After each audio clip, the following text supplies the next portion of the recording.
of a lifetime.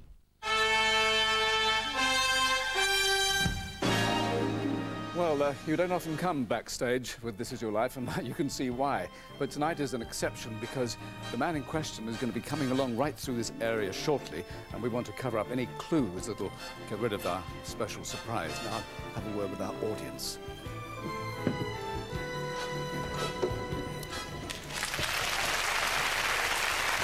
Thank you. Thank you very much.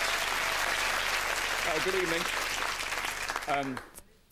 When our subject comes on very shortly, I'll have to ask you to be absolutely quiet, because once he does arrive, it's going to get very noisy. Now, he's a Wolverhampton wanderer. He's a black country boy who conquered the world as the lead singer of one of the greatest rock bands Britain's ever produced. Now, we've filmed his arrival already. Now, when he comes out, he's going to come round here, and he's going to pop in just to see what the studio is like. He thinks he's here for a chat show, you see. We shall follow him with our invisible cameras, and then after that he will, he thinks, be interviewed, as it happens, by the First Lady of British television, the fragrant Mrs. Merton.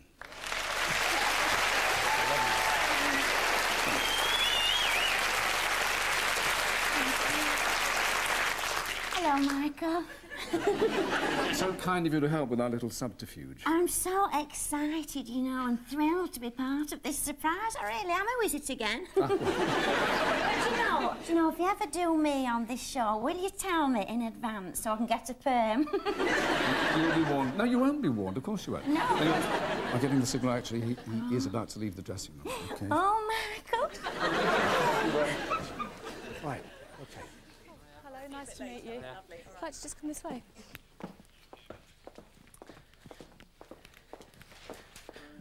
Just show you the set before we start, okay? If you could just actually stand in the centre there, okay? Thank you. Good evening. Good.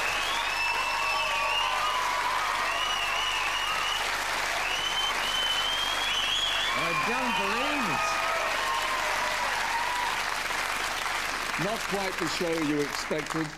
They're here to watch me say to you, Noddi Holder, tonight, this is your life. My gust is flabbing.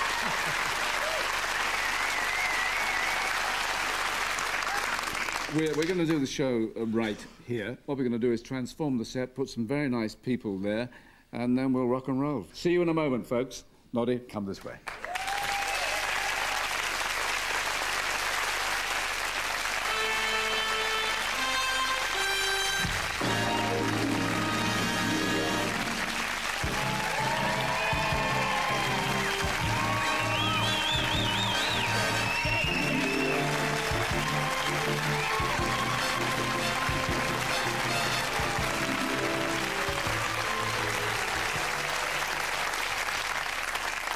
Dead. All of you. Not quite. To quote your hit of 1975, how does it feel? It feels very good, actually. I've never been speechless, but tonight, definitely. The leading lights of the Noddi Holder fan club are all present and correct, including Radio 1 DJs Mark Radcliffe and Mark Riley, TV cook Rusty Lee, your mother Leah, your two daughters Jessie and Cherise, and your partner Susan. Here is the latest addition to the family, Django. He's almost 2. And Susan, the last 2 weeks have been a bit tricky for you. Just slightly, yes. He tends to notice everything that's going on, so it's very hard to keep a secret. But I work with Cherise, so luckily we've been able to cover each other's backs a bit and explain any strange behaviour, which there's been quite a lot of. Yes, now it all makes sense. And now the television hostess whose invitation lured you here in the first place, she is still here, Mrs. Merton, alias Caroline Ahern, along with her pal and yours, Craig Cash.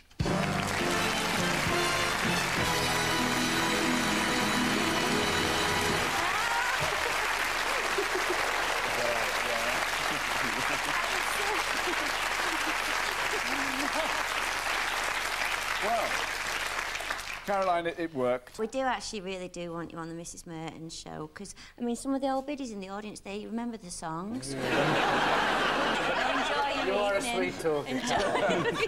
No, Go and sit down before you say something you regret.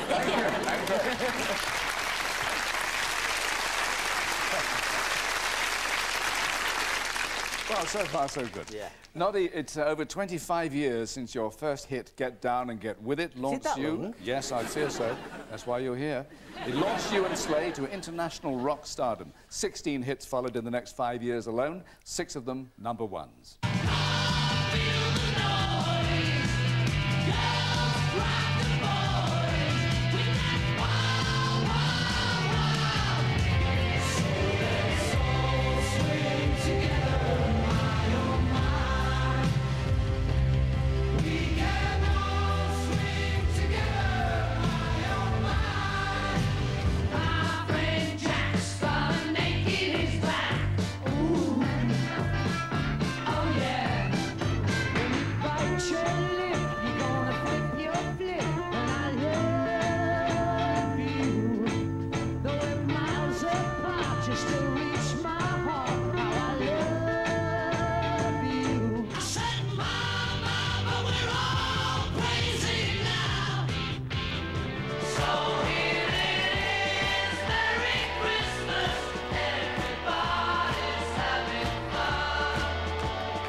They were great days for you, and they were great days for the rest of Slade. Jim Lee, Don Powell, and Dave Hill.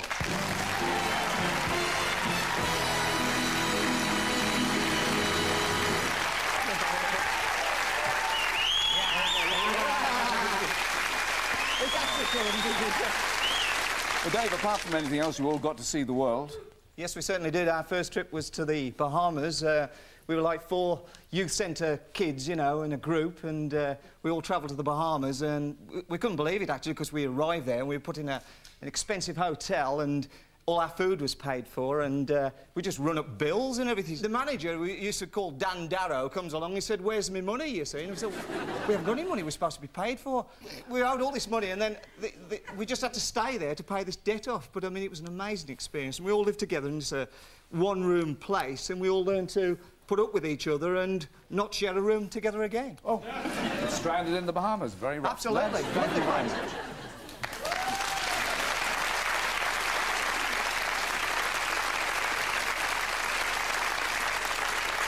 Well, Noddy Holder, or to give you your full designation, Neville John Holder. Correct. This is your life, and it might all have been very different if you hadn't changed your name, because there are not many rock stars called Neville.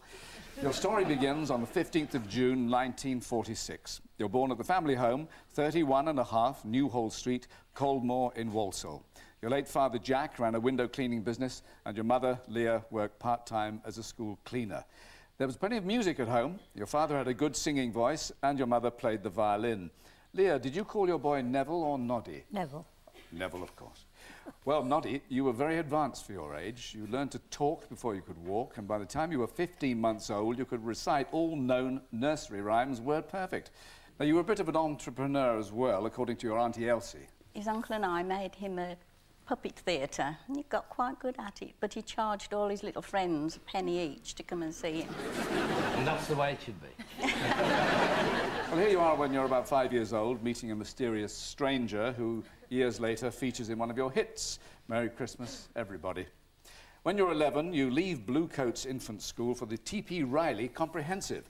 A year later, your dad lashes out a £5 and buys you a second-hand Spanish guitar. It's money well spent because after lessons from a family friend, you team up with some school pals to play lead guitar in your first group. The Rocking Phantoms, where are they now? Well, one of the phantoms is about to materialise, Phil Burnell.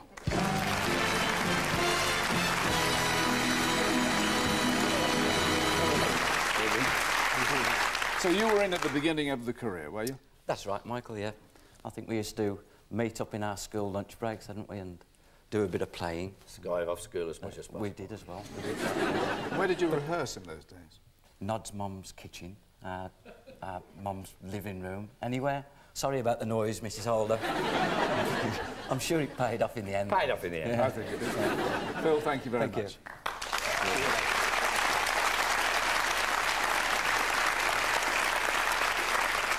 Now, even though you're still at school, the Rocking Phantoms become well known locally, playing at weddings and youth clubs, and later changing their name to the Memphis Cutouts. Well, with 6 O-levels to your credit, you consider going to university, but when the time comes, you decide to make a go of the music business, with the blessing and support of both of your parents. You need equipment, of course. A job selling car parts earns enough for a new guitar, but with 3 or 4 late-night gigs a week, you're faced with the choice: give up the band or give up the day job. The band wins. Under another name, the Mavericks, you win your first recording contract. And in 1965, aged 19, you're on board a ferry bound for a gig in Germany, and you meet up with another local band, the In-Betweens, featuring Dave Hill and Don Pauwell. Don, that was a fateful encounter. Yes, well, Nod's group was breaking up at the same time as ours, so we decided to join together.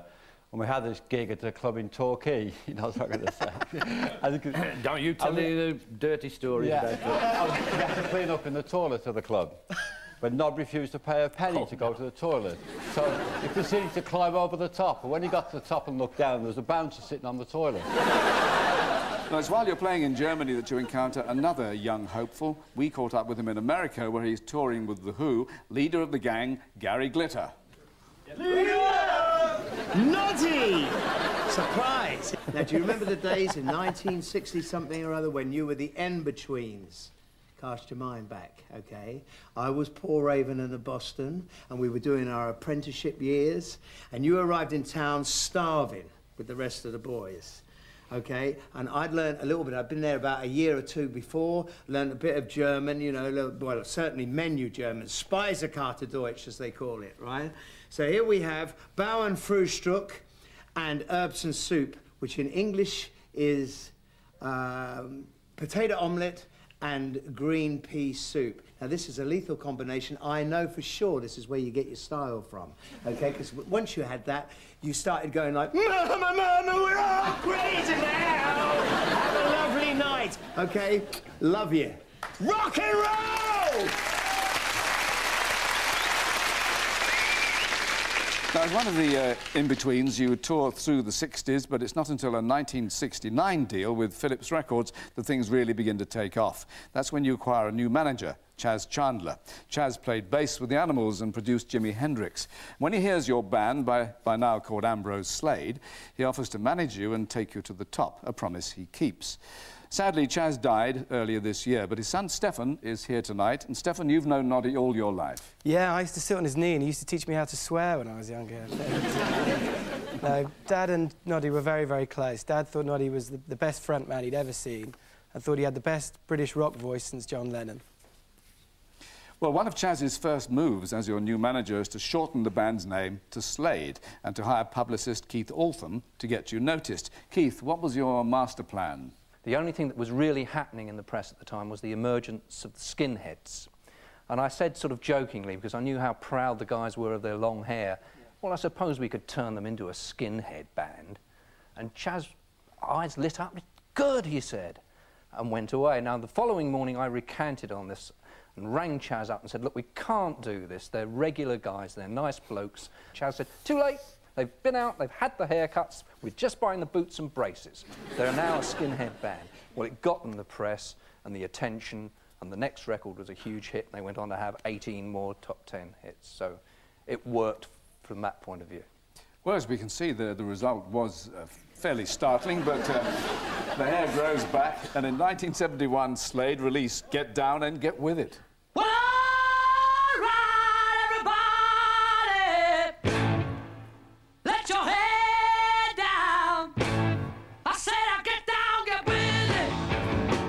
That was your breakthrough record. Oh, yes, it certainly was, Pop Pickers. Oh, not half. He was there then and he's here now. Alan Freeman.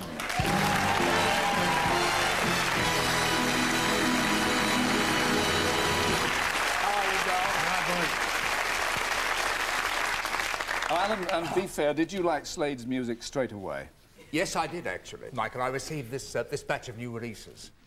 And amongst them was Slade and Get Down and Get With It. And I looked at the title and I thought, Get Down and Get With It, how revolting. How vulgar. I certainly can't play this. However, I put it on the turntable, and I was jumping around like a maniac, OK? And, of course, then they became a huge part of the glam metal syndrome right throughout the 70s. Their music has never been in, and it has never been out, but it has always been there. And as long as there is pop music and rock music, it will be part of us. And, Noddy, you're a clever little cookie. God bless you. Well said. All right. Thank you.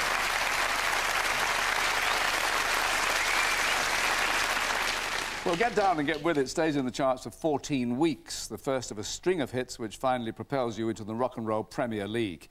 On your first nationwide tour in 1972, you're supported by Thin Lizzy and a new and virtually unknown act from the States. So come alive, down in Devil Gate Drive. That was just one of her British hits, Süzi Quattro.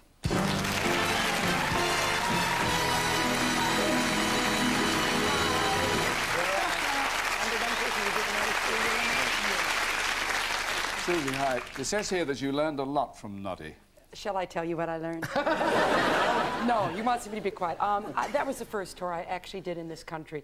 I had, by the way, I never thanked you, 15 minutes at the beginning of your show. Thanks. 15 minutes, that's it. But anyway, when I was done with my little bit, I used to go and watch Noddy. And he was a really, really good person to learn from. Really good, you know? But he's always been afraid for me to write a book. Noddy has said to me since I've known him, never write a book about your experiences because you remember everything. Now, shall I tell what I remember? She does remember everything. Or shall I keep it quiet? No, go ahead. No. I've got nothing nasty to say, Noddy. Terrific. I was there the night when she fell Now, in you love. be quiet. Now, excuse me. Thank you very much.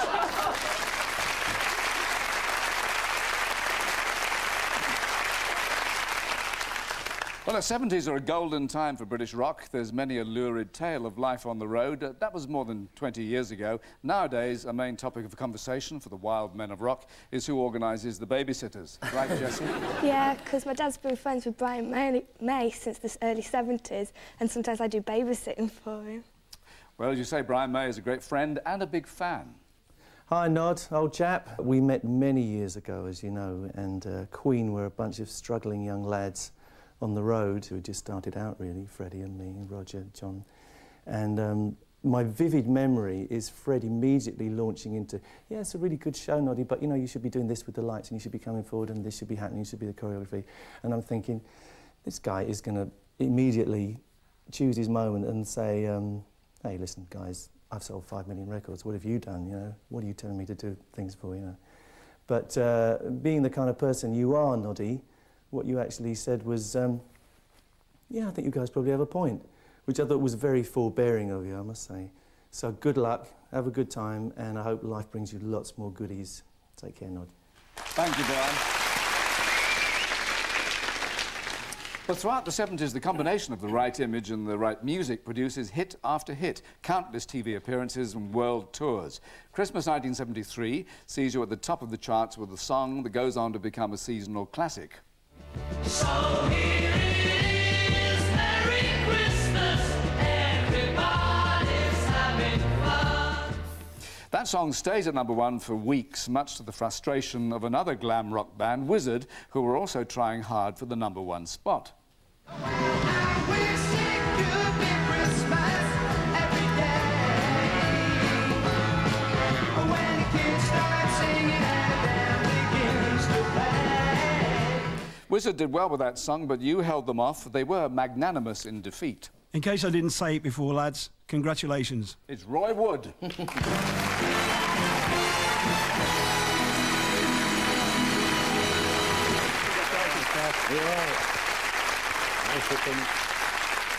So, Roy, it was a duel to the death. A little bit, yes. What happened, they just about pipped us to #1 with their Christmas thing. So we were both on top of the pops together, and I had a spare custard pie left from our set. And Noddy ended up wearing it, unfortunately. Well, a warm tribute. Thank you very much. Roy Wood. Oh, cheers.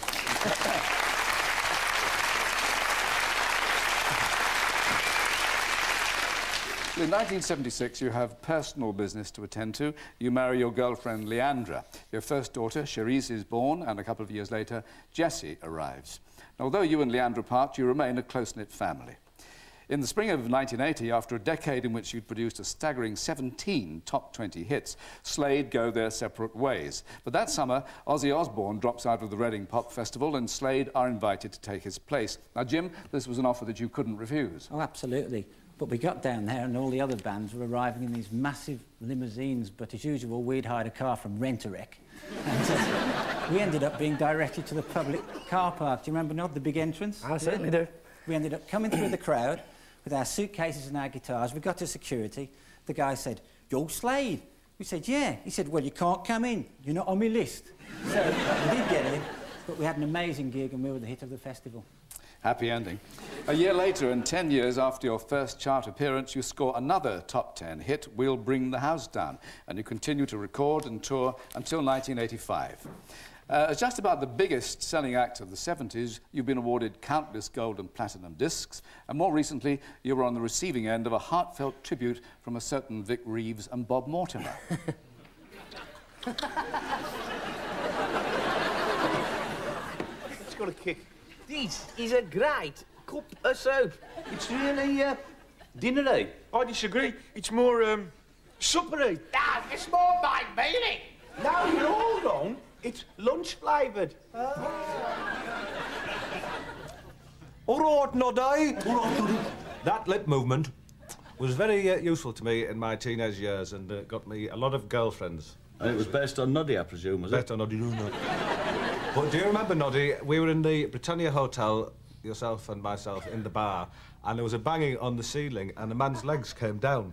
From the ceiling, he dropped onto the floor and headed straight to the bar and was then ejected. We don't know what happened, though. We suspect you know the truth, Noddi. Yeah. And you just, in fact, saved me from a violent attack by Alex Higgins. I never got a chance to thank you for that. Anyway, Noddi. Get down and get with it!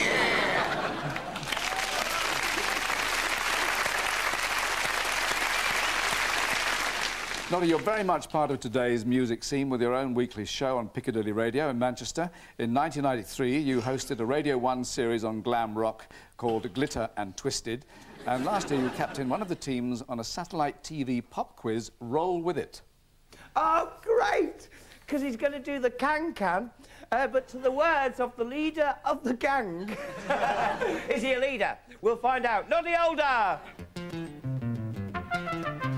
Do you wanna be in my gang? Wanna be in my gang? Wanna be in my gang? Yeah, yeah, yeah, yeah. Cause I'm the leader. Yes, I'm the leader of the gang. I am. Host of Roll With It, Keith Chegwin, with your opposing team captain, Toyah Wilcox.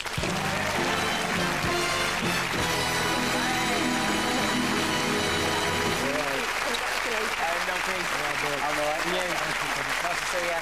He's looking well. Toyah, was Noddi a worthy opponent? I'm a bad loser. We made 15 programmes, I won one. Yes. And if I'd known... And she beat me up after every show. If I'd known that you were a walking encyclopedia, you are so intelligent when it comes to rock and roll, I'd have cheated. I had to keep them apart. And you still lost.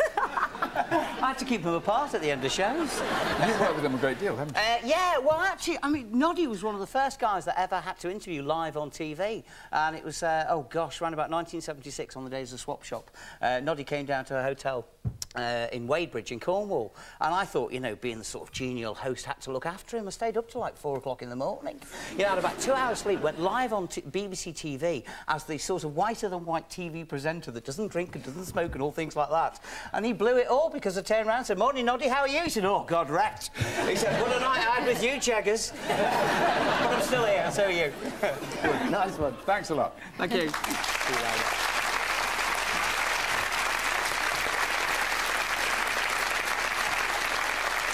Well, you certainly don't hang about, Noddi. As well as a second career in TV and radio, you're currently carving out a niche for yourself as a comic actor.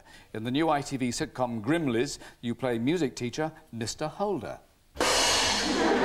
Wakey, wakey, Gordon. Mr. Holder, Gordon's cool and popular music teacher. Music appreciation this morning. But he was a bit square when it came to music. Beethoven.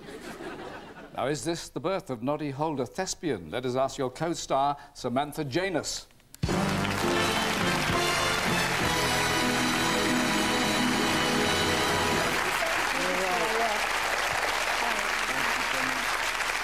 Quattro, is Noddy a natural, would you say? Oh, total natural. It was actually a real treat for me because I never told you this, but when I was growing up, me and my entire family listened to Slade all the time, and my favourite track was Mama, We're All Crazy Now. And years later, when we were filming The Grimleys, there was this one scene where Noddy was playing in an assembly hall, and all the cast and all the crew rushed up there to see this private performance, and he plugged his electric guitar in, and there's all this dry ice happening, and this voice emerges, and he sang that song, and it was really evocative of that era, and it meant a lot to me, so thanks. Thank you.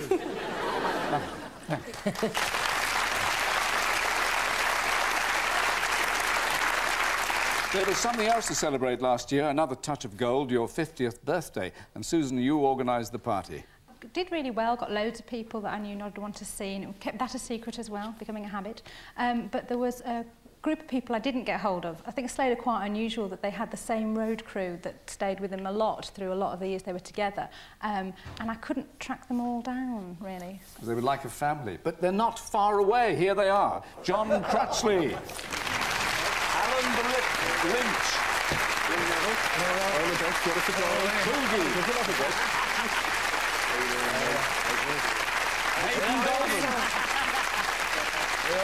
Mick Legg, Charlie Newman, Robbie Wilson, and Willie Wright.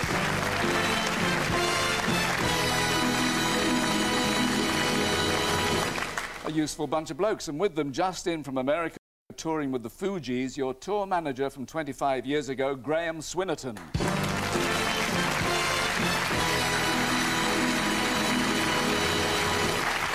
Stop making like this, Well, we're talking about the old days, but you two really do go back.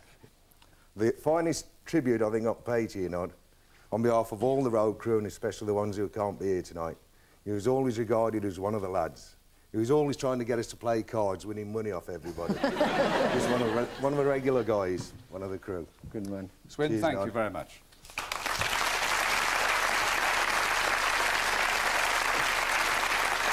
Well, right from the word go, your parents were very supportive of your career and immensely proud of your achievements. But what if your son Django wants to do the same? He's only 2 now, but the die may be already cast. Take a look at this, recorded at your local. I won't laugh at you when you boo-hoo, 'cause I love you. I can't turn my back on the things you lack, 'cause I love you. I just like the things you do. Don't you change the things you do.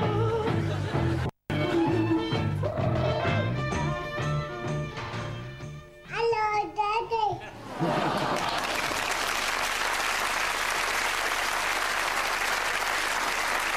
Well, a star is born. Even though it's way past his bedtime, here is Django Holder.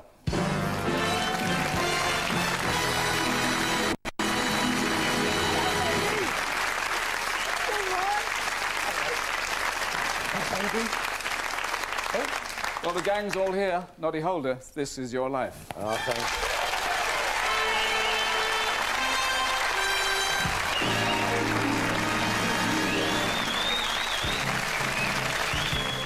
This Is Your Life returns on Monday, the 30th of December here on BBC One at the earlier time of 6:50.